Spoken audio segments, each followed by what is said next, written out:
Baik, bismillahirrahmanirrahim. Assalamualaikum warahmatullahi wabarakatuh. Innal hamdalillah nahmaduhu wa nasta'inuhu wa nastaghfiruhu wa natubu ilaihi wa na'udzu billahi min shururi anfusina wa sayyiati a'malina man yahdihillahu fala mudilla lahu wa man yudlilhu fala hadiyalah.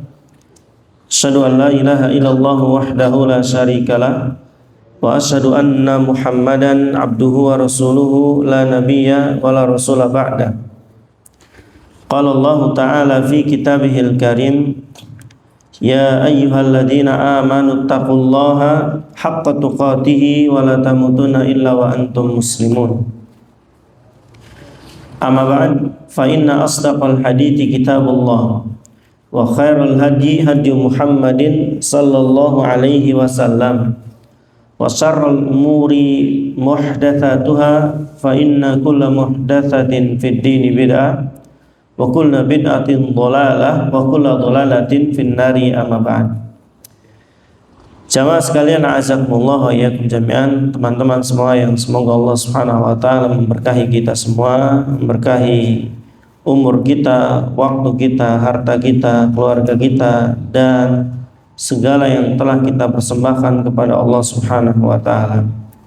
Ikhwan, a'azakumullah wa iyyakum jami'an, di pekan-pekan ini khususnya masuki bulan Ramadan ya, secara khusus kita akan bahas tentang fikih ringkas terkait dengan puasa Ramadan, ikhwan ya. Karena ini menjadi penting, sebagaimana yang sudah kita pahami, Al-Imam Bukhari memberikan satu bab di kitab sahihnya. Beliau berikan judul ya tentang babul ilmi qabla al-qawli wal amal. Wajibnya berilmu sebelum berkata dan berbuat.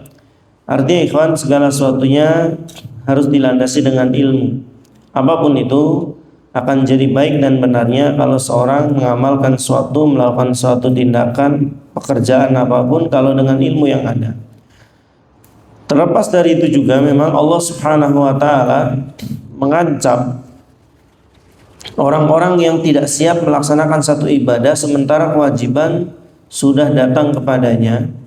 Ini bukan perkara yang sepele ya, bukan perkara sepele, karena akibatnya fatal bagi orang-orang yang apabila kewajiban sudah datang lalu dia di posisi belum siap. Kewajiban datang, tiba waktunya, sudah waktunya dikerjakan, sementara kondisi dia belum siap, maka ini fatal ya. Sebagaimana kata Al-Imam Abu Bakar Az-Zur'i rahimahullah ta'ala ya, di antara ucapan beliau, at-tahawunu bil amri idza hadara waqtuhu ya. Artinya suatu kewajiban telah datang ya, waktunya sudah datang, tempatnya sudah ada, artinya sudah waktunya dikerjakan, tapi dia di kondisi yang tidak siap. Kata beliau, ini bentuk peremehan, bentuk penghinaan terhadap Allah ya. Dalam urusan dunia saja, urusan dunia ya, kita tidak bicara sana, urusan dunia aja, urusannya lagi repot, berat, panjang ya. Ada atasan kita memerintahkan, besok saya mau pakai mobil jam 7 pagi. Besok Selasa mau pakai mobil jam 7 pagi, saya harus sudah berangkat ya. Lalu jam 7 kurang 10 ban belum dicek, etol belum diisi, bensin belum diisi, kendaraan belum dicuci. Urusannya lain, panjang ya. Apa aja ya.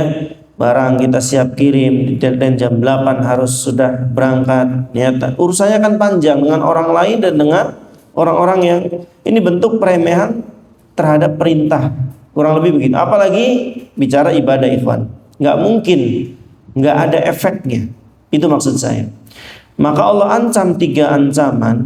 Ya, saya ringkaskan dan cepatkan ya, karena kita punya waktu sedikit, 4 kali pertemuan. Semoga selesai ya. Saya ambil yang penting-pentingnya, yang memungkinkan terjadilah. Nanti antum bisa baca sendiri. Nggak mungkin satu kitab yang di antum itu dibahas semua. Nggak sempat waktunya. Antum bisa baca Saya akan coba ambil yang penting-pentingnya aja. Perhatikan 3 ancaman Allah, dan ancaman ini tidak main-main. Ketika memang manusia tidak siap dalam melaksanakan satu kewajiban. Itu bisa buka surat At-Taubah ayat 46. Surat At-Taubah ayat 46. Allah katakan walau aradul khuruja la'adulahu uqdah walakin karihallahu bi'atahum fathabbatahum wa qila udu ma'al qaidin. Ayat ini pernah saya sampaikan di khutbah Jumat ya, sebagai tanbih peringatan untuk kita semua. Allah mengancam walau aradul khuruja la'adulahu uqdah. Kalau mereka mau berangkat perang, kata Allah, harusnya mereka persiapkan senjatanya, diasah ya, tamengnya disiapkan, kudanya, tapal kuda ya, sepatu kudanya diganti biar kalau diajak lari dia nggak slip, nggak jatuh. Ya semuanya dipersiapkan, pasukannya dilatih. Ini orang siap berarti. Jangan berangkat aja. Tapi kata Allah mereka nggak ada persiapan, nggak ada persiapan, berangkat aja. Ya, nggak ada persiapan yang berarti, berangkat aja. Ya, sama dengan kita masuk bulan Ramadan gelundung aja. Nggak tahu apa itu puasa, pengertian puasa aja nggak ngerti ya. Sahurnya Nabi itu jam berapa, dengan apa sunnahnya ya, bukanya Nabi kapan, sebelum buka Nabi ngapain, ngobrol kah atau doa kah, nanti yang dimakan pertama kali yang diteguk Nabi apa, nggak tahu. Tarawih itu berapa rakaat, puasa itu seperti nggak tahu pembatalnya apa. Perkara yang tidak membatalkan tapi mengurangi pahala juga nggak tahu ya. Perkara yang diselisihkan ulama babar blas nggak tahu. Ini orang berarti nggak siap ya. Kita katakan ini orang nggak siap. Maka Allah ancam dengan 3 ancaman, ikhwan. Pertama, karihallahum bi'athahum. Allah tidak menyukai keberangkatan mereka, Allah benci. Kalau Allah tidak suka ya Allah nggak bantu. Kalau Allah nggak bantu, antum bisa apa? Kita bisa apa? Ya, sementara sekelasnya Nabi saja minta dibantu oleh Allah. Sekelasnya Nabi, sempurna imannya, sempurna fisiknya, masih minta dibantu oleh Allah. Ya, bahaya kalau antum mengatakan Nabi lemah imannya sehingga minta dibantu. Bisa syahadat lagi antum. Ya, masa Nabi dibilang lemah imannya sampai minta kepada Allah? Tidak mungkin kita katakan itu. Atau fisiknya Nabi lemah sehingga minta dibantu oleh Allah? Nggak mungkin. Datang dalam beberapa riwayat fisiknya para nabi secara fisik, kekuatan kayak mereka istri itu udah ada lah 1, 2, 3 ya. Rasulullah 9, Nabi Sulaiman dalam satu riwayat semalam dia akan mendatangi 100 istri, menunjukkan secara fisik mereka kuat. Musa bagaimana ngangkat pintu sumur sendirian, saat itu harus diangkat 10 orang, diangkat sendirian. Secara fisik kuat, secara iman jangan dipertanyakan. Tapi masih minta loh ke Allah. Ya Hayy ya Qayyum bi rahmatika astaghis. Tolong saya ya, untuk memperbaiki seluruh urusan saya. Di akhirnya apa? Wala takilni ila nafsi tarfata ainin. Jangan engkau tinggalkan saya Allah meskipun sekejap mata. Nabi loh, sempurna imannya, sempurna fisiknya. Saya pernah bilang, komponen manusia bisa melaksanakan ibadah itu 2. Antum imannya kuat, fisiknya tidak kuat, nggak bisa. Mau sujud, mau ruku nggak bisa. Ya, sebaliknya, fisiknya kuat, imannya lemah, rumahnya di situ, masjidnya di sini, nggak akan datang dia. Paham? Jadi kalau sudah imannya kuat, fisiknya kuat, insya Allah bisa. Baik, ya. Maka ikhwan, Nabi punya dua-duanya, tapi masih minta kepada Allah agar dibantu. Karena beliau tahu tidak ada kekuatan di muka bumi dan di alam semesta kecuali milik Allah. La haula wala quwata illa billah. Kita kembali ke ayat tadi. Allah ancam untuk orang-orang yang nggak siap ibadah. Kata Allah, Allah nggak suka, Allah nggak bantu. Nggak bisa. Ramadan berat, puasa, taraweh lagi capek-capeknya kita bangun, capek banget taraweh itu. Ya, kalau antum ngimamin, waduh, masya Allah. Ya, ambekan kayak nyampe kayak enggak. Wala ghairil maghdubi alaihim wala, atau saya aja yang gemuk ya. Wala dhalin. Capek banget ya. Itu butuh bantuan Allah maksud saya. Antum butuh bangun pagi, sahur, nyiapin, belum ibu-ibu sebelumnya harus bangun jam 2, masak, berat. Antum butuh ditolong oleh Allah. Nah, kalau antum nggak ditolong oleh Allah, nggak bisa. Kenapa Allah nggak nolong? Salah satu sebabnya adalah antum tidak persiapan dalam melaksanakan ibadah. Apa saja? Anda sholat tahu jam 5 subuh, udah waktunya sholat. Ya, jam 5 kurang 10 yang junub belum junub, yang mandi belum bangun, mandi, yang bangun belum bangun. Tahu 10 menit lagi, 5 menit lagi mau sholat. Ini orang berarti menghina perintah Allah. Paham? Tahu jam 5 itu wajib. Kurang lebih begitulah pemahamannya. Ini ancaman pertama bagi orang yang tidak siap melaksanakan ibadah. Yang kedua, teman-teman, kata Allah, fathabbatahum, Allah lemahkan keinginan mereka. Ini titik nadirnya seorang manusia, hamba. Titik kritisnya, titik paling berbahaya seorang manusia kapan? Ketika hatinya sudah lagi nggak tergerak, ada keinginan untuk melaksanakan ibadah. Saya pernah bilang, ini orang-orang yang kalau ngelihat kipas masih nyala, dia terakhir nggak akan dimatikan nih orang. Ada pamus ini, ada yang lain. Ini orang-orang model gini. Ada keran masih nyala di kamar mandi, ya dia terakhir. Bukan saya yang nyalain, keluar aja dia. Karena nggak ada susahnya untuk cetik matikan, ya nggak ada susahnya dia untuk mundir, nggak ada susahnya. Tapi nggak ada keinginan. Ada loh orang-orang begini. Lihat paku di jalan, dia lewat, saya yang penting saya nggak kecos, saya yang penting saya nggak kena motornya. Ini orang-orang modelan gini, sudah dilemahkan keinginannya oleh Allah. Yang lain bulan Ramadan lomba-lomba, saya 10 kali mau tamat, saya 5 kali mau tamat, saya mau sekali tamat. Udahlah, saya siapa jare baik. Ini orang-orang gini. Ya, yang lain lomba-lomba, saya punya duit 100.000, pokoknya saya mau tuker, ya, menjadi 1000-an tiap malam saya keluarkan, pasti dalamnya malam Lailatul Qadar. Semangat dia, siapa jare baik. Oli beli ya. Ini orang-orang model begini. Efek dari apa? Tidak ada persiapan ketika melaksanakan ibadah. Jadi bukan perkara sepele, teman-teman. Gak siap ibadah itu. Allah hukum 3 kondisi ini. 1, Allah gak bantu dia. Yang kedua, Allah lemahkan keinginan mereka. Ini titik paling berbahaya. Endingnya Allah katakan waqila udu ma'al qaidin. Endingnya ini Allah katakan, udah tinggallah kamu bersama orang-orang, dah duduk aja, ya. Besok Ramadan, malam ini terawih, dah nanti sore ke rumah sakit aja. Diimpus, nggak usah ikut terawih, nggak usah ikut puasa, selesai. Bisa nggak Allah bertindak begitu? Bisa banget. Makanya saya sering katakan, ketika mau manasik haji, manasik umroh, saya bilang, tetap minta pertolongan kepada Allah meskipun Anda sudah menginjakan kaki di bandara King Abdul Aziz. Kenapa? Allah bisa menghalangi Anda meskipun sudah di bandara sana. Bisa enggak? Bisa. Dari bandara langsung ke rumah sakit, selesai 10 hari. Paham? Jadi ikhwana azakumullah, kita ini tidak ada apa-apanya. Allah katakan wa khuliqal insanu dha'ifa. Mudah bagi Allah untuk menghalangi. Di sekarang aja yang kita saksikan di dunia ini, ya, yang masih hidup, ada nggak yang Allah halangi dia dari ruku dan sujud? Ada nggak?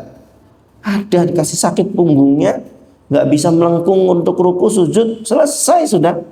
Mau apa? Ya, atau dibikin sakit stroke misalkan, nggak bisa ruku dan sujud. Ya, maka ikhwan, banyak nanti perkara-perkara yang Allah akan halangi. Ini endingnya. Orang-orang nggak siap, Allah katakan nggak usah ibadah. Paham? Nggak usah ibadah macam-macam. Antum dibikin mati, antum dibikin sakit, antum disibukkan dengan dunia. Ini dihalangi oleh Allah. Ini endingnya. Ya, sebelumnya Allah nggak bantu, ketika nggak dibantu nggak bisa, Allah tambahkan hukuman kedua, dilemahkan. Endingnya Allah halangi. Nggak usah. Ayat semisal di surat At-Taubah juga sama. Ya, ayat 83. Kalau tadi ayat berapa tadi itu? Ayat 46 ya. Kalau tadi At-Taubah 46, At-Taubah 83 jelas di situ kata Allah, ya. Bahkan lan takhruju ma'iyya abada. Jangan kamu keluar, ya, ikut perang bersamaku selama-lamanya, dilarang oleh Allah. Dilarang, dan kamu nggak usah ibadah. Kamu nggak usah ikut puasa, kamu nggak usah ikut, dan ini seterusnya. Ini prolog saja teman-teman. Prolog itu artinya pendahuluan saja. Kenapa kita mesti persiapan. Yang di tangan antum itu, ifana azakumullah, ya, buah karya dari 2 orang ustadz, ya, Ustadz Abu Ubaidah Yusuf As-Sidawi dan Ustadz Abu Abdillah Syahrul Fatwa hafidhahumullah taala, ya. Saya lihat paling ringkas ada beberapa asatidzah, ya, guru-guru kita yang lain juga ada, namun ini yang paling ringkas yang memungkinkan insya Allah sangat ringkas, tapi dengan dalil-dalil yang ada, ya. Saya akan gabung dengan nanti Syarah Riyadhus Shalihin, syarahnya Syekh Utsaimin. Jadi nanti di mix lah, mana yang tidak ada di sini saya ambil di yang sebelahnya dan semisal. Taib ikhwan a'azakumullah, ya. Pertama yang harus kita tahu dan patokan menjadi pembahasan puasa, ya, tentu dalam surat Al-Baqarah ayat 183 sampai 185. Di sini kita akan belajar tentang hukum puasa, ya. Di surat Al-Baqarah ini hukum puasa, ya, kepada siapa diwajibkan, lalu kemudahan-kemudahan di dalamnya, termasuk nanti fidyah dan qadha nanti kita jelaskan. Khusus di surat Al-Baqarah ayat 183 sampai 185, ya. Kalau di kitab antum itu ringkas saja, ya. Beliau memberikan definisi lalu hukumnya, ya. Hukumnya secara pendek saja dari hadis, dari ayat dan dari ijma' ulama. Tapi ikhwan a'azakumullah, dalam Al-Baqarah surat Al-Baqarah 183 185, antum yang punya Al-Qur'an Android boleh juga dilihat, ya, biar nyambung bahasan kita. Ini ayat tentang puasa, ya, tentang kemudahan puasa dan fidyah dan qadhonya. Nanti kita akan belajar kapan orang harus fidyah, kapan orang harus qadha, ya, kapan safar yang boleh buka, ya, kapan safar yang lebih baik puasa. Ada safar yang lebih baik puasa, ada sakit yang lebih baik bahkan wajib bagi dia buka sampai haram dia berpuasa, ada sakit yang wajib dia menahan diri, nggak boleh sama sekali dia buka puasa. Nanti kita harus paham yang seperti ini, ya. Baik, bismillahirrahmanirrahim. Ya, kalau Allah Ta'ala, Allah Subhanahu wa Ta'ala berfirman dalam surat Al-Baqarah ayat berapa tadi? 183 sampai 185. Fokus ikhwan, Allah katakan, ya ayyuhalladzina amanu, wahai orang-orang yang beriman, ya. Jadi nanti kita bisa langsung ambil pelajaran bahwa yang diwajibkan puasa, yang diseru oleh Allah hanya orang-orang yang beriman. Artinya orang di luar Islam tidak ada kewajiban mereka melaksanakan perintah puasa ini. Orang Islam pun nanti ada beberapa yang memang secara legal boleh nggak puasa. Penting, ya. Satu, orang sakit yang nanti ada penjelasannya, ya. Yang kedua, orang safar, ya. Lalu anak-anak, lalu haid, nifas, orang yang terangkat akalnya, ya, orang majnun dan yang semisal. Ini orang-orang yang dapat uzur boleh tidak puasa. Paham? Wajib fidyah atau qadha nanti penjelasannya. Baik. Kata Allah, kutiba alaikum asyam, diwajibkan atas kalian berpuasa. Kutiba ini maknanya furidho, diwajibkan atas kalian berpuasa. Jadi hukum puasa apa? Wajib, ya. Kutiba alaikum, diwajibkan atas kalian asyam, puasa. Pertanyaannya adalah apa itu puasa? Dan itu apa itu puasa? Monggo Mas Hafid barangkali tahu. Apa itu puasa, Mas Hafid?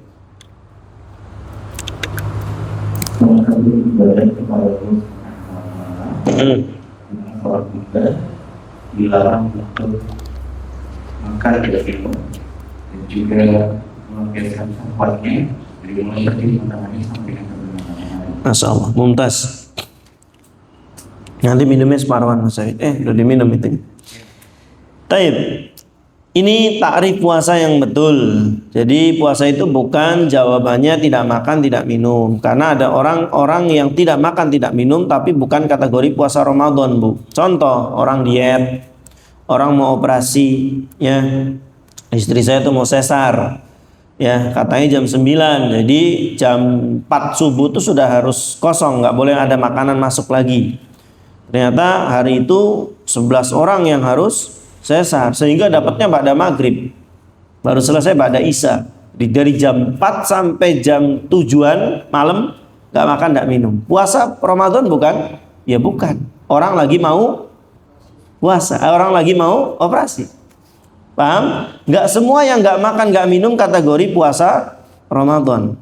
Atau ada yang puasa ya untuk kesaktian misalkan, ya bukan puasa Ramadan, meskipun tidak makan tidak minum. Jadi kalau jawabannya tidak makan tidak minum kurang tepat ya. Tidak jima, banyak juga yang tidak jima, dan penyakit kah, entah dengan urusan kesehatannya yang semisalnya ya. Jadi apa itu puasa? Salah satu ibadah kepada Allah, saya Saimin menjelaskan dalam Syarah Riyadhus Shalihin, huwa ta'abudu lillahi bitarkil akli wasyurbi wal jima' min tulu'il fajri ila ghurubis syams, hadha huwa siyam, kata beliau.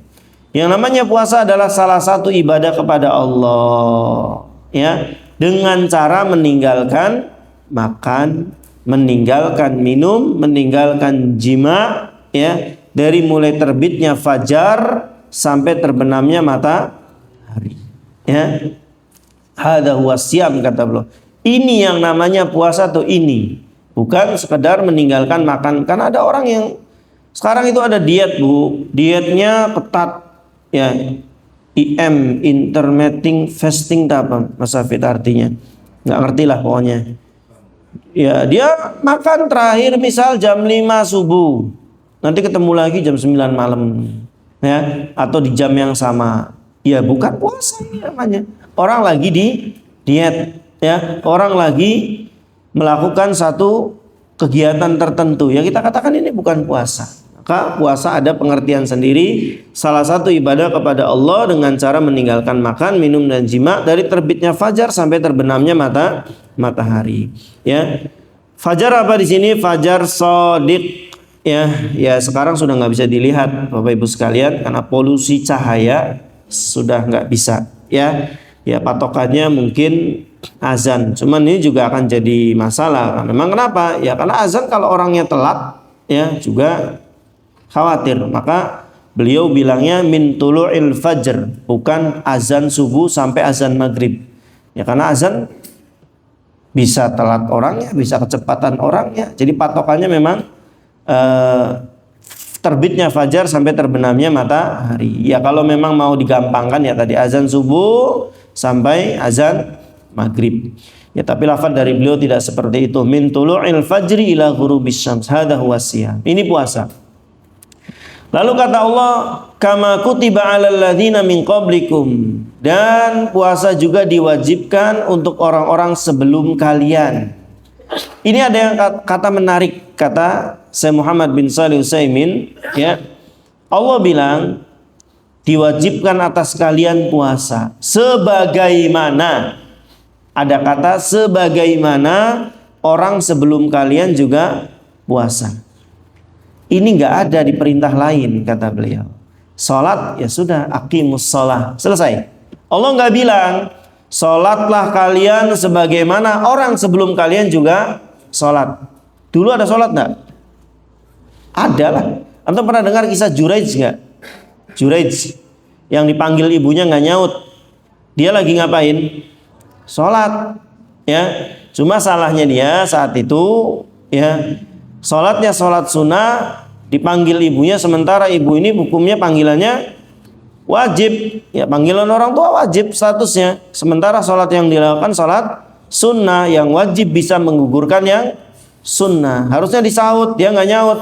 Akhirnya ibunya marah ya. Kata Nabi SAW, ridallah fi ridal walidaini wa sukhtullah fi sukhtil walidain. Ridhonya orang tua ya, ridhonya Allah pada ridhonya orang tua, dan marahnya Allah pada marahnya orang tua. Orang tuanya marah, ibunya bilang jangan matikan Juraij sebelum melihat wajah pezina. Betul ya, panjang kisahnya. Poin pentingnya berarti ada sholat sebelumnya, tapi Allah nggak bilang sholatlah sebelum kalian juga sholat, zakatlah sebelum kalian juga zakat. Allah nggak bilang gitu. Hajilah sebelum kalian juga haji, dan seterusnya. Tapi giliran puasa Allah ngasih tahu, puasalah kalian sebagaimana orang sebelum kalian juga puasa. Kama kutiba 'alal ladzina min qablikum, sebelum kalian juga puasa. Kenapa? Ya. Kata beliau Syekh Muhammad bin Shalih Al-Utsaimin, ya, ini sebagai tasliyah. Tasliyah itu kabar gembira, penenang yang membuat kita jadi semangat, ya. Analogi sederhananya begini, ya. Ada satu desa kena bencana. Ada satu desa kena bencana. Yang rumahnya banjir 1000 rumah. Ya sedih. Ya susah, tapi ketika yang banyak yang kena akan terobati sedikit. Saya banyak temennya, di tenda pengungsian ada 1000 kepala keluarga. Paham? Beda kondisi, dalam satu desa itu cuma 2 rumah yang kena banjir parah, sehingga mereka tidur di tenda hanya 2-an. Apa yang terjadi? Batin. Tahu batin nggak? Batin. Gimana ya? Kok cuma saya? Ya. Dari 100 motor di parkiran ada yang lebih mahal. Diambil Supra jadul punya dia. Batin, apa ya, maling tuh, dag-dag pisan. Ada yang lebih mahal, ada yang lebih bagus, ngambilnya motor saya. Paham? Ya, kurang lebih begitu. Manusia, ikhwan, kalau kena sesuatu yang sama, musibah yang sama dan banyakan itu ya lebih apa sih? Ya lebih nerima lah, lebih nerima. Ada orang harus cuci darah, naudzubillah min dzalik misalkan, ya. Ya dia di kondisi yang berat. Kalau ngumpul dengan kita-kita yang normal, enak ya, kalian sih bisa makan minum bebas. Ya saya harus ditaker sehari, ya cuma 20 cc misalkan, tadi pagi udah 5, ya nanti siang 5 cc lagi, sore 5 cc, malam 5 cc, enak kalian bisa segelas penuh. Berat ya, kenapa? Ngumpulnya dengan kita yang sehat walafiat. Beda kondisi kalau dia di ruang hemodialisanya. Wah, yang itu lebih parah. Sehari hanya boleh 10 cc. Udah gak bisa pipis, saya masih bisa pipis. Ada rasa syukur di dia. Ya, banyak temennya. Kurang lebih begitulah tasliyah itu. Ya, tasliyah itu begitu. Puasa pun sama, karena beliau katakan li'anna siyam, karena puasa fihi masyaqqah, ada kesusahan, ada kelelahan, ada capeknya, ada pegelnya, ada bosennya, maka orang butuh support. Tenang, yang capek, yang haus, yang pegel bukan hanya kamu, ya. Orang-orang sebelum kamu juga merasakan hal yang sama, ya. Jadi orang terbangun jiwa. Ini tujuan Allah memberikan kama kutiba 'alal ladzina min qablikum la'allakum tattaqun. Tujuan puasa nanti untuk sebagai kita jadi manusia yang bertakwa. Makanya kita ikhwan a'azakumullah, hati-hati nanti kaitannya dengan doa Jibril. Jibril itu kan pernah berdoa, dan ini pernah saya jelaskan tahun kemarin ikhwan, ya. Jibril pernah berdoa kepada Allah dan diaminkan oleh Rasul kita Muhammad SAW. Kira-kira doa ini gimana? Yang doa pemimpinnya malaikat, yang ngaminkan pemimpinnya Nabi dan Rasul. Ya saya katakan 100% akan dikabulkan. Bahaya kalau antum meragukan doa Jibril dan aminnya Rasulullah, ya. Mereka makhluk-makhluk termulia dari jenisnya masing-masing. Satu termulia dari jenis malaikat, satu termulia dari jenis manusia. Doa dan ngaminkan. Satunya doain, satunya ngaminkan. Saya pastikan doa ini mustajab. Salah satu doa itu raghiba anfu 'abdin dakhala 'alaihi ramadhanu falam yukfar lahu. Celaka, kata Jibril, celaka umatmu, ya. Siapa yang masuk padanya bulan Ramadan nanti dan kondisi dia tidak diampuni oleh Allah keluar bulan Ramadan. Kenapa Jibril memastikan celaka dan Nabi malah mengaminkan? Nabi malah mengaminkan. Nabi kan kasih sayang. Bil mu'minina raufur rahim. Terhadap orang mukmin itu raufur rahim, lembut, kasih sayang, perhatian, sifatnya Nabi. Tapi kali ini mengaminkan. Jawabannya memang orangnya keterlaluan. Ya, waktu itu saya analogikan, di depan kita nih ada balong nih, ya, balong ikan. Ya.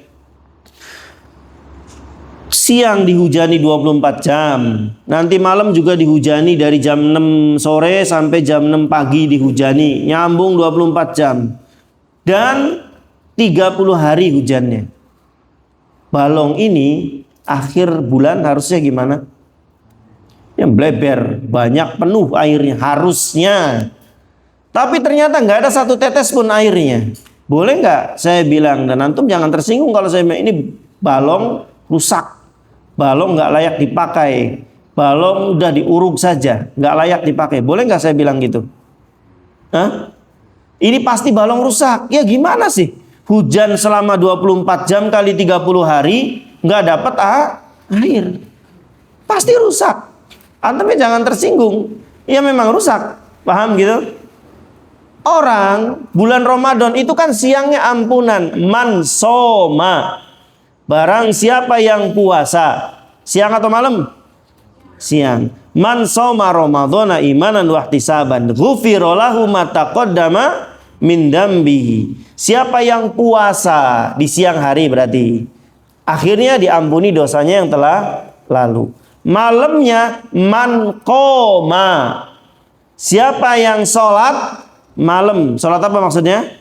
Taraweh. Siangnya puasa diampuni, malamnya karena taraweh diampuni kali 30 hari. Paham? Paham? 24 jam dapat ampunan kali 30 hari. Keluar bulan Ramadan gak diampuni. Paham analoginya? Nah kita katakan orang ini parah. Parah orang ini. Gimana ceritanya? Ya kayak tadi balong. Ya. Gimana dihujani selama sebulan 24 jam lagi dalam sebulan itu, akhir bulan gak dapat air, rusak, ya uruk aja udah nggak layak dipakai jadi balong, ya jangan-jangan di bawahnya ada gua lagi, ya sehingga nggak bisa menampung air atau yang semisalnya. Ya ikhwan azakumullah, kurang lebih begitu. Tujuan puasa la'allakum tattaqun. Makanya tuh hati-hati di bulan Ramadan setelah lepas itu penentuan sebetulnya. Itu nilainya antum di situ. Kalau masih baca Quran, masih sholat malam, masih dilanjut dengan puasa Syawal, indikator ini, ya. Karena inna min jazail hasana al hasanatu ba'daha. Sungguhnya balasan kebaikan yang diterima adalah diberikan kemampuan untuk melaksanakan kebaikan setelahnya. Itu catatan penting. Antum kalau mau tahu, kita nggak menjazmkan, nggak memastikan, nggak boleh, ya. Tapi kita berharap pada Allah, Rabbana taqabbal minna. Ya Allah, terimalah dari kami amalan kami, sholat kami. Kita berharap seperti itu. Dan pernah saya sampaikan harus ada kepedean, keyakinan Allah akan menerima.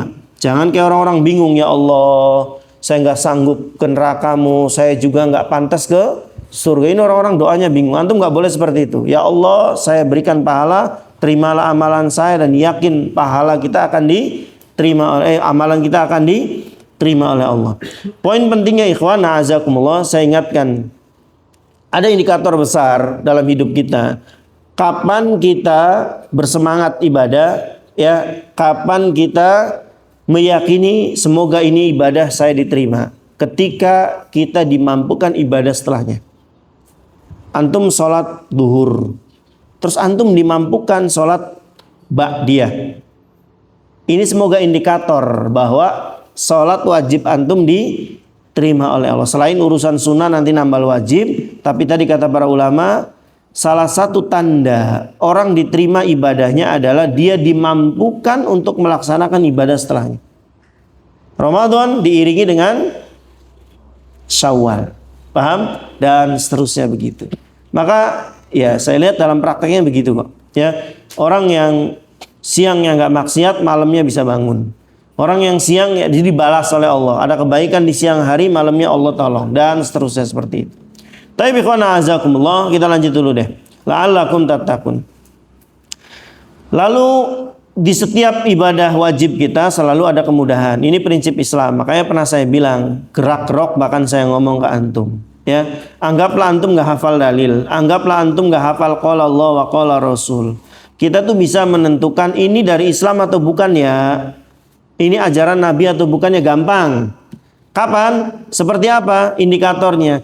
Kalau mudah dilaksanakan pasti ajaran Islam. Kalau sulit dilaksanakan pasti bukan ajaran Islam. Kenapa? Saya pastikan itu karena Allah yang mengatakan dalam surat Toha ayat 2. Ma anzalna alaikal qur'ana litashqo.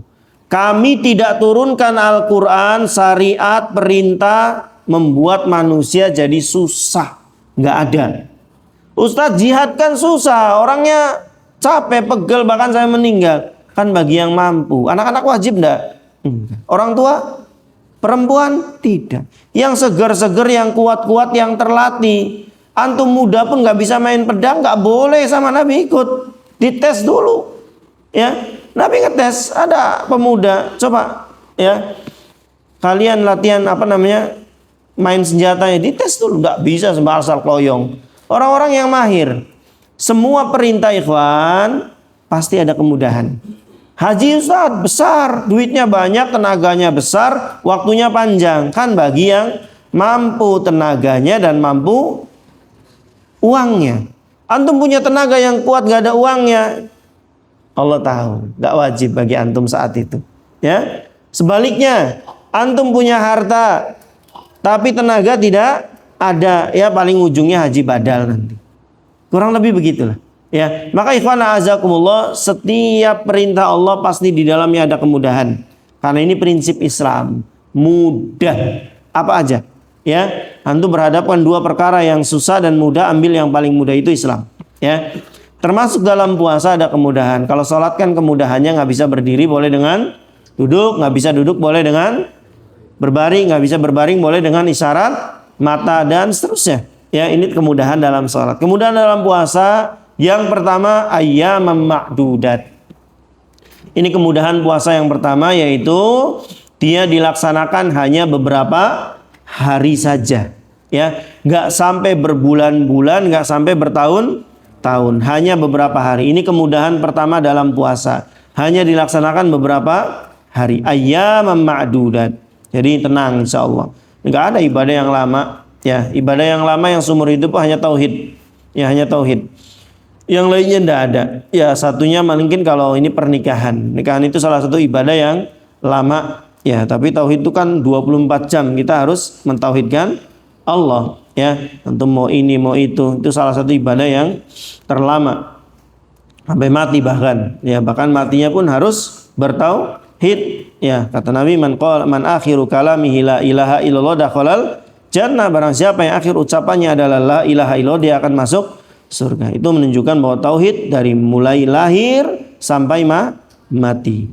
Tapi ikhwan, kemudahan kedua dalam puasa adalah faman kana minkum maridon. Barang siapa di antara kalian yang sakit. Nah, ini penting Bu, ya, Pak, Mas, penting nih. Sakit seperti apa? Ya, karena Islam ini mudah. Pokoknya puasa, mau sakit, mau jengkileng, mau gimana puasa, nggak ada begitu Islam. Ya, maka kalau ada ustadz yang bilang pokoknya laksanakan, dah nanti ini itu enggak. Islam nggak ada yang menyulitkan, apa saja, semuanya mudah, termasuk dalam masalah puasa. Kemudahan kedua adalah ketika faman kana minkum maridon, sakit. Secara umum, saya nggak bicara jenis nama-nama penyakitnya ya. Kita bicaranya adalah tingkat keparahannya. Ini yang kita ukur, tingkat keparahannya. Secara umum dibagi menjadi 3 Bu. Yang pertama, kalau sakitnya ini ringan. Ciri sakit ringan adalah kalau diajak puasa sakitnya ini, dibawa puasa, satu, sakitnya nggak tambah parah. Paham? Nggak tambah parah sakitnya, puasanya nggak tambah berat. Kalau buka pun sakit ini nggak hilang. Kalau modelan penyakit ini terjadi pada kita, nggak nambah berat sakitnya, nggak tambah berat puasanya, kalaupun buka nggak nolong sakit ini, maka nggak boleh kita buka. Paham? Harus lanjut puasa. Contoh sakit apa Bu? Panu misalkan. Panu, ya mungkin gatal, sakit, perih misalkan, ya. Kalau diajak puasa tambah lebar nggak panu ini? Enggak, ya segitu-gitu aja, ya. Puasa juga nggak tambah berat karena ada panu. Kalaupun kita minum dan makan sepiring, panunya hilang nggak? Enggak juga. Maka jenis penyakit begini dan yang semisal nggak boleh antum buka puasa. ya, ke palu setitik, ke sandung setitik, ya kecuali kata dokter ini darahnya pendarahan, tidak boleh, harus minum obat, harus minum, ya, termasuk nanti kaitannya dengan ibu yang hamil dan menyusui. Jangan sekali-kali nanya ke ustadz, ya, ustadz bukan ahli kesehatan. Nanti saya tanya, ini saya jelaskan. Ini yang pertama, sakit pertama yang ringan, yang tidak memberatkan puasa, tidak memberatkan penyakit, maka harus tetap puasa. Apa saja?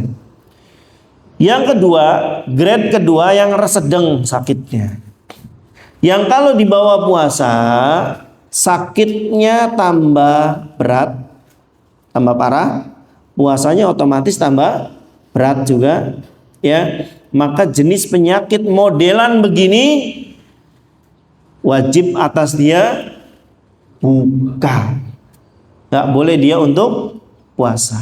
Karena Islam ini kan nanti ada fidyah, ada qadha, nggak dosa. Masalahnya antumnya tuh saat itu tuh, kalaupun makan minum nggak dosa, tinggal nanti ganti di hari yang lain atau wajib nanti insya Allah saya jelaskan. Kalau jenis penyakit ini yang terjadi, buka, jangan menyiksa diri sendiri. Paham? Contoh apa? Penyakit yang dibawa puasa tambah berat, dehidrasi. Ada orang kena penyakit dehidrasi, misal kekurangan cairan tubuhnya, ya, misal tinggal 50%, harusnya 100%, ya 70% aja katanya manusia itu udah nadinya udah lemah, ya, banyak minum antum, ya. Lemah, orang dehidrasi itu lemah, ginjalnya bisa rusak, karena kan harus basah semua ini anggota tubuh kita ini, ya. Taruh tinggal 50%, kata dokter nggak boleh puasa, maksain. Akhirnya grade penyakitnya naik, ya, dehidrasinya tambah parah, ya. Maka ini nggak boleh, haram antum untuk melaksanakan puasa. Ini Islam baik banget, ya. Jadi udah jangan nyusahin diri sendiri. Islam udah kasih kemudahan, boleh buka, nanti diganti kalau lagi sehat, atau nanti kalau memang tambah parah sakitnya boleh fidyah, ya. Atau penyakit yang sejenis, mungkin anemia berat, ya, anemia berat juga kalau puasa tambah parah, kecuali atas rekomendasi dokter. Pokoknya kalau mau puasa sahurnya minum ini ya, makan ini ya, silahkan atas petunjuk ahli kesehatan, karena Allah mengatakan fas'alu ahla dzikri in kuntum la ta'lamun, tanya kepada ahlinya jika kalian tidak mengetahui. Baik. Itu yang kedua. Yang ketiga, dipastikan akan memberatkan penyakit, nambah parah, bahkan mencelakakan orang yang puasa, maka jelas haram. Contoh, orang ada riwayat sakit jantung, dokternya bilang kapan hari, kapan waktu, kapan bulan, kapan tahun, kalau kambuh minum nih obat. Paham? Kata dokter gitu, kata dokter bukan kata ustaz, kata dokter. Kapan hari, kapan kambuh, nih minum segera, semprotkan segera cairan ini ke mulut dan hidung misalkan, ya, obatnya. Ternyata dia kambuh jam 5 sore di bulan Ramadan. Kalau antum gimana? Jam 5 sore kambuhnya. Aduh, tanggung pisan. Santum mati jam setengah 6. Antum kena ayat Allah, wala taqtulu anfusakum, jangan membunuh diri kalian sendiri. Ini termasuk kategori orang yang bunuh diri. Dapat pahala enggak? Malah dapat dosa. Udah sih, ada qadha, ada fidyah. Jangan mencelakakan diri sendiri, jangan memberatkan diri sendiri. Maka tadi saya ngotot, semua yang memberatkan pasti bukan ajaran Islam. Paham? Karena Islam selalu ada kemudahan. Boleh fidyah, udah nanti, ya. Boleh qadha nanti, dan seterusnya. Ini 3 macam penyakit yang mungkin menyerang manusia dari segi tingkat keparahannya. Ringan, sedang, sampai berat. Yang 2 dan 3 nggak boleh antum puasa. Yang pertama harus tetap puasa. Lalu kemudahan ketiga, aw ala safarin, atau dia sedang safar, ya, dia sedang safar. Cuman ini juga perlu kita jelaskan sedikit teman-teman, ya, karena pengertian safar atau ya masih jarak safar atau kategori orang yang sudah masuk safar ini juga perlu antum perhatikan, karena hubungannya nanti banyak dengan puasa, boleh buka atau tidak, jamaah sholatnya nanti ya bisa meninggalkan. Kalau memang kategori safar secara boleh ya, tapi nanti kita akan jelaskan di lain waktu, bukan di sini ya. Kalau safarnya lama apa yang terbaik, hubungan dengan Jumatan, dengan sholat jamak dan qasar Jumatan, banyak nanti, makanya sedikit insya Allah saya jelaskan. Memang ulama ikhtilaf ya, kita harus adil menjelaskan fikih. Inilah kalau bahas fikih itu kita harus konsekuensinya salah satunya harus menjelaskan pendapat yang lain. Beda dengan masalah akidah ya. Saya senang bahasa akidah itu karena udah nggak ada pendapat kedua yang mengatakan Allah ada dua pasti kafir satunya kan gitu. Yang mengatakan bahwa sholat nggak wajib dah jelas, perkaranya jelas. Kalau akidah itu yang meyakini Nabi bukan Nabi terakhir pasti dia kafir kan gitu ya. Tapi kalau fikih nggak boleh seperti itu. Tugas kita kata saya Muhammad bisa rohabatus sadar, berlapang dada sambil dicari mana yang terkuat dari seluruh pendapat-pendapat ini. Tugas kita itu ya, tugas kita itu. Mana nih dari pendapat-pendapat ini yang kuat? Nanti dalam prakteknya ada pendapat yang tidak dianggap ghairu mu'tabar. Pendapat ini nggak diakui, bahkan nggak masuk di rentetan pendapat ini ya. Contoh, ada ulama Syiah berpendapat boleh nikah mut'ah, antum jangan ngambil yang itu ya, karena pendapat ini bukan pendapat yang diakui oleh para ulama ahlu sunnah. Paham? Contoh ya. Atau dalam sekte di Islam ya, satu aliran Islam boleh ya ngambil harta orang kaya secara zolim misalkan, nggak boleh ya, meskipun ada pendapat seperti itu. Nah, dalam masalah safar teman-teman saya jelaskan secara cepat. Sebagian ulama mengatakan sudah kategori safar kalau sudah menempuh perjalanan 3 hari 3 malam. Jadi kalau antum sudah perjalanan 3 hari 3 malam, maka sudah kategori safar. Kalau ini diterapkan di transportasi yang ada sekarang, 3 hari 3 malam itu udah kemana? Antum naik pesawat 3 hari 3 malam mending ya sekeliling dunia mungkin. Masa harus keliling dunia dulu baru dikatakan sudah gampang? Ya kalau dulu iyalah, wong dari Mekah ke Madinah sepekan, Nabi SAW hijrah itu kurang lebih berjalan sepekan, wajar. Kalau sudah jalan 3 hari 3 malam sudah kategori safar, wajar. Kalau sekarang ya Mekah Madinah atau sebaliknya jam setengah aja ya, dengan keretanya yang cepat. Artinya ikhwan azza udah susah diterapkan kalau 3 hari 3 malam. Tapi pendapat ini ada. Kita harus adil. Yang kedua, dia mengatakan kalau sudah lewat batas wilayahnya, kita orang Cirebon kalau sudah melewati selamat jalan, maka antum sudah kategori safar. Lah orang Beber kalau mau ke Kuningan anjlok saja, jelas dekat banget. Mereka akan bingung. Ini juga susah untuk diterapkan sekarang. Ya, untuk orang-orang ya kalau dulu batas wilayah itu jauh. Ini batas wilayah Madinah, nanti batas wilayah kota mana wilayah lain jauh. Ya, Taif batasnya mana? Ya, ini Madinah batasnya mana? Ini Khaybar batasnya mana? Jauh memang mereka. Ya, kalau sekarang cuma pakai patok kadang-kadang. Ya, antum ke Beber. Ya, yang lewat mana? Sarwodadi. Nah itu antum tinggal anjlok saja, jelas ke Kuningan, safar. Balik lagi nanti, saya mau jamak qasar, anjlok aja antum, jelas. Nggak mungkin gitu. Tapi ini pendapat ada. Yang ketiga, kalau sudah menempuh jarak 85 km, sudah kategori orang yang sedang safar. Ya, ini pendapat ada. Cuman kalau diterapkan dulu 85 kilo ya setengah mati. Karena mereka di padang pasir panas perih 85 kilo. Sekarang antum 85 kilo ya. Saya naik travel dari Pilang ke Bandung, merem doang jam 5, jam 7 kurang 15-an nyampe. Pak bangun udah nyampe Buah Batu. Ya, lebih dari 85 kilo. Artinya cepet banget gitu tuh. Ya, maka nanti kaitannya dengan safar-safar orang yang tidak capek bagaimana. Artinya kalau ukuran 85 sekarang dekat banget. Dekat banget 85 kilo sekarang. Maka saya pribadi ngambil pendapat yang terakhir. Ya, pendapat-pendapat tadi saya nggak ambil karena akan sulit dipraktekkan. Ya, pendapat yang saya pilih adalah Safar ditentukan dengan urf namanya. Urf itu kebiasaan dia. Kebiasaan wilayah tersebut nganggap wilayah tujuan itu jauh atau tidak, safar atau tidak. Antum kalau ke Jakarta, ke Bandung, ada persiapan enggak? Atau ngeloyong aja? Saya dari rumah ke handmade nih nggak ada persiapan. Nggak, saya narik dari ATM tambahan duit barangkali di jalan, dah ada sudah. Ya, bahkan ngeloyong aja bisa nyampe, gitu kan? Tapi saya ke wilayah Jakarta, Bandung, ya saya harus siapkan ini. Kalau puyeng saya harus ada paracetamol, kalau baju basah saya harus ada gentinya dan. Karena saya nganggapnya ini jauh, safar berarti kita kondisi. Paham?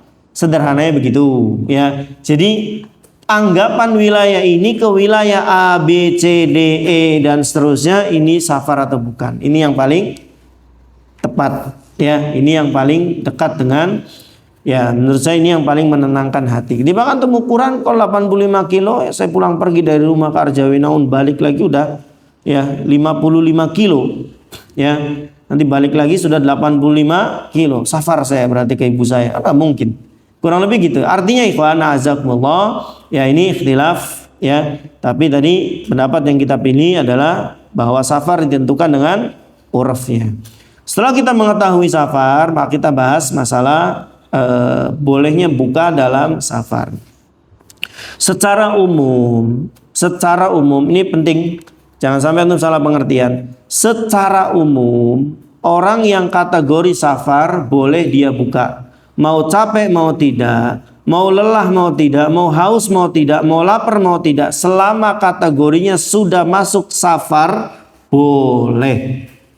Ya, selama sudah kategori safar boleh buka puasa. Bicara boleh ya. Tapi kalau bicaranya adalah mana yang lebih baik, beda nggak dengan tadi? Kalau tadi boleh dan tidak. Selama kategori safar boleh enggak? Boleh. Ingat ya. Tapi kalau pembicaraannya mana yang lebih baik bagi orang yang safarnya tidak capek, kayak tadi saya duduk dari Pilang, merem saja nyampe, nggak capek, nggak haus, bahkan seger buger, tidur sih tadi jalan-jalan, ya. Nah, modelan safar saya ini lebih baik buka atau lanjut puasa? Alasannya apa, Bu? Hah? Apa sih? Alasannya apa? Mas Hafid? Kira-kira alasannya apa? Ada nggak yang mengatakan lebih baik buka karena rukhsah, diambil Allah senang? Jadi jawabannya apa antum? Tetap puasa, lebih baik puasa maksud saya, atau lebih baik buka? Jawabannya lebih baik puasa. Kenapa? Satu, dia tidak menemukan masyaqqah, tidak menemukan kesulitan. Tujuan adanya rukhsah, adanya kemudahan, izalatul masyaqqah. Tujuan adanya kesulitan itu untuk mencabut, menghilangkan kesusahan. Sementara kesusahannya ada enggak? Ada. Ngapain ngambil kemudahan? Nggak haus, ngapain minum? Gampangannya gitu. Tapi kita nggak bicara boleh nggak boleh ya. Kalau boleh dan nggak boleh, jawabannya boleh. Tentu harus paham nih, ya. Jangan sampai nggak paham begini, bahaya nanti, ya. Syekh Utsaimin menjelaskan 3 alasan lebih baik puasa bagi orang yang safarnya ringan. Ingat ya, kalau safarnya berat, apalagi memberatkan, kata beliau maksiat ya. Ya, berdasarkan hadis Nabi, ya ketika Nabi buka ba'da asar dalam satu perjalanan safar perang beliau minum habis asar. Kalau antum gimana? Diajak buka habis asar. Dosa antum. Ya. Nabi memvonis mereka ini maksiat, mereka ini. Orang lagi puasa dibilang maksiat sama Nabi. Kenapa ikhwan? Nabi itu manusia yang paling tahu kebaikan. Paling tahu mana yang terbaik. Kalau sore itu lebih baik puasa, niscaya Nabi akan puasa. Masa sih antum lebih ngerasa lebih baik daripada Nabi, lebih tahu daripada Nabi, lebih kuat daripada Nabi, lebih hebat imannya daripada? Tidak mungkin. Sore itu Nabi menangkap sinyal bahwa buka lebih baik. Tenaga pasukan harus pulih secepatnya. Paham? Kalau saat itu sore itu buka lebih baik, puasa lebih baik, niscaya beliau lakukan. Laukana khairon la sabaquna ilai. Kalau ini kebaikan, niscaya beliau ya sudah melakukan. Tapi Nabi melihat sore itu yang lebih baik adalah buka. Lagian kan ada alasannya. Kenapa? Lagi safar. Selesai masalah. Tapi kalau nggak ada kesusahan, kata Syekh Utsaimin, lebih baik puasa. Alasannya 3. Ya, beliau jelaskan di Syarah Riyadhus Shalihin. 3 alasan kenapa orang ini lebih baik puasa. Yang tidak capek ya, yang tidak duduk manis, nggak nyetir, nggak haus, nggak pegel, lebih baik puasa. 1. Alasannya ketika dia lanjutkan puasa, dia melaksanakan perintah tepat waktu. Tepat waktunya. Beda dengan kalau dia qadha, tepat waktu enggak? Diterima sah, tapi jelas lebih mulia tepat waktu. Saya nanya, antum ketiduran, bangun 1:30 siang, belum sholat duhur, boleh nggak sholat 2:30? Boleh nggak? 2:30? Boleh, ya.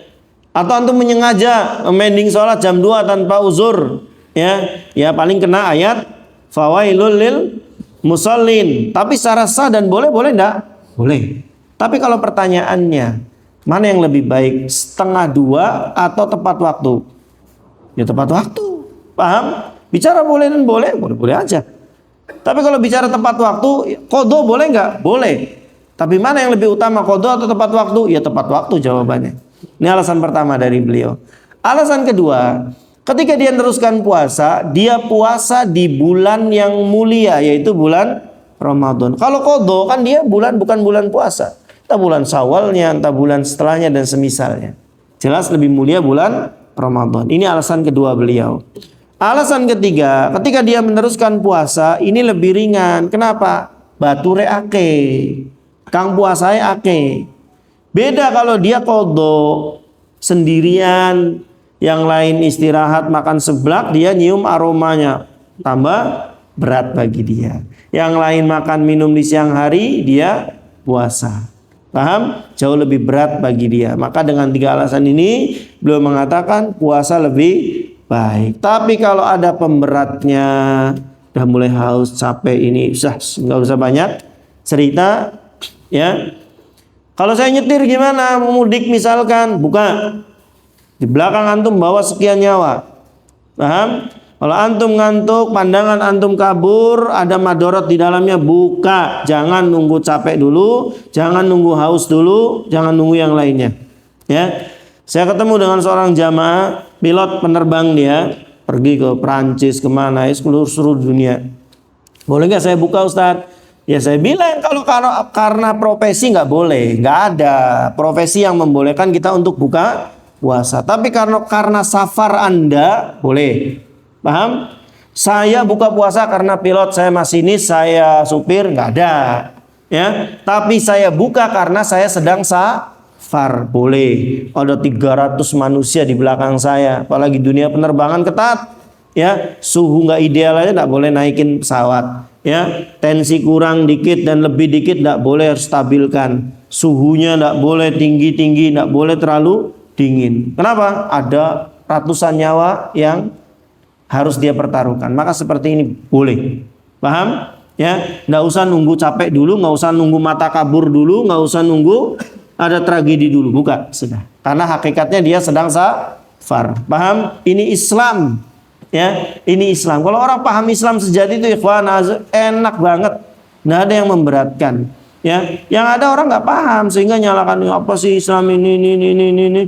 Tahu di belakang saya orang itu tenang, insyaallah. Ternyata ini jawaban yang saya cari. Iya, ya.